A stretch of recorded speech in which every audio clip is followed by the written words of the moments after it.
Hello viewers, কেমন আছেন আপনারা সবাই? সেল বাংলাদেশের পক্ষ থেকে সবাইকে জানাই অভিনন্দন।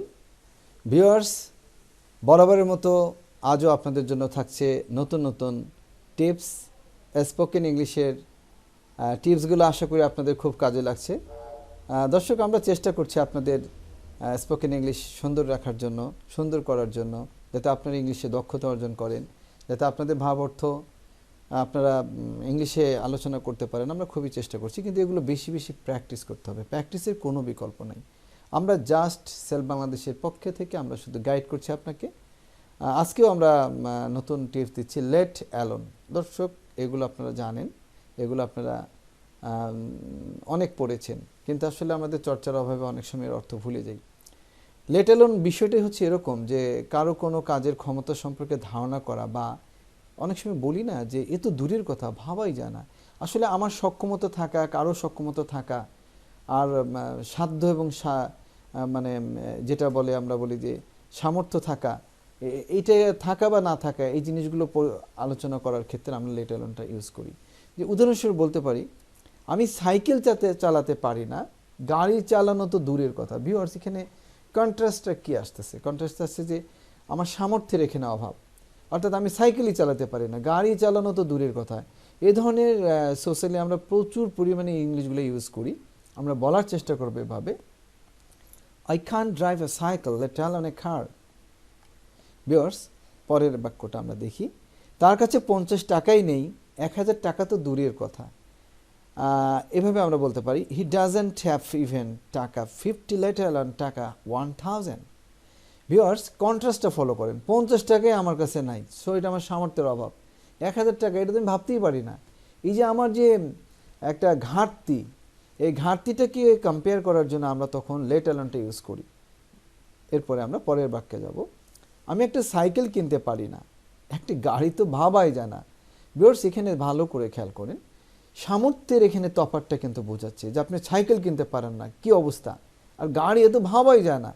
তখন কিন্তু আমরা এটা ইউজ করি, I can't by A cycle, let alone A car. Viewers, আমরা একবার উচ্চারণ করে আসবো, I can't drive A cycle, let alone A car.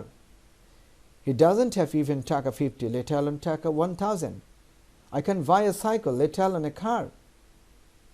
Viewers, আমরা পরের আরেকটি টিপসে যাব, ওয়ার দেয়ার। খুব ভালো একটা টিপস এটি, অর্থাৎ যেখানে ডট ডট সেখানে। তার মানে কি, এখানে আর কিছু কথা থাকবে। যেমন আমরা অনেক সময় বলি, যেখানে গাছ রয়েছে সেখানে অক্সিজেন রয়েছে। Where there are trees there is oxygen. বেশ ভালো করে খেয়াল করবেন, হোয়ারের পরেই কিন্তু দেয়ার উঠেছে।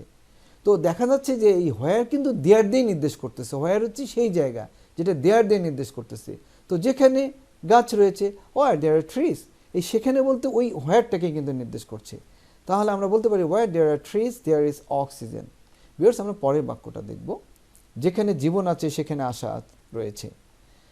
ওয়ার, আবার ভিউয়ার্স ফলো করেন, ওয়ার দেয়ার, তার মানে যেখানে, ওয়ার দেয়ার ইজ লাইফ, তার মানে এখানে লাইফ যেখানে আছে। তাহলে where there is life there is hope. যেখানে বন্ধু আছে সেখানে সহযোগিতা রয়েছে। বন্ধু এখানেও দেখেন, ওয়ার দেয়ার, তার মানে এখানে ফ্রেন্ডসকে বোঝাচ্ছে। কিন্তু ভিউয়ার্স, বুঝতে হবে জিনিসটা, where there are friends there is cooperation.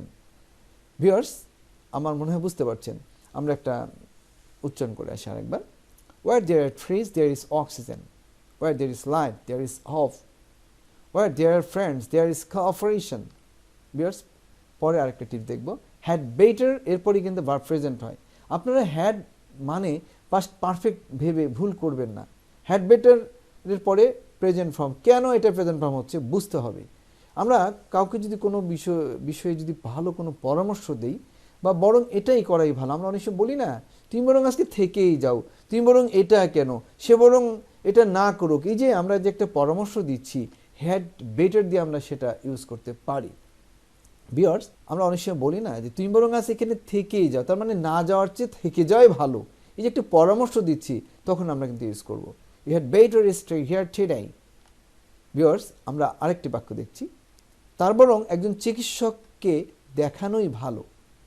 এই ক্ষেত্রে আমরা বলবো, he had better see a doctor. Viewers, পরের বাক্য, আমি বরং এখন চলেই যাই, আই হ্যাড বেটার গো নাও।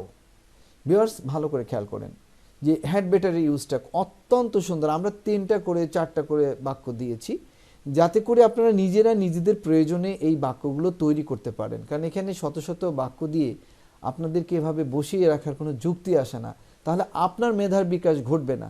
আমরা চাই, আমরা একটা গাইড হিসেবে একটা টিপস দিলাম, আপনার ওটার উপরে যেমন হ্যাড বেটার আছে, এখানে আপনি যা বসাবেন সেটাই হবে। সো এটা কিন্তু আপনারও কাজ, কারণ আমরা গাইড করব, আপনারা এটা পড়বেন, পড়ে নিজেরা একটু থিঙ্কিং করবেন, অ্যানালাইসিস করবেন, তারপর আপনারা নিজেরা এগুলোকে বিভিন্ন ভার্ব ইউজ করে অনেক নতুন নতুন বাক্য তৈরি করবেন। ভিউয়ার্স, আমরা একবার উচ্চারণ করে আসি। You had better stay here today. You had better see a doctor. I'd better go now.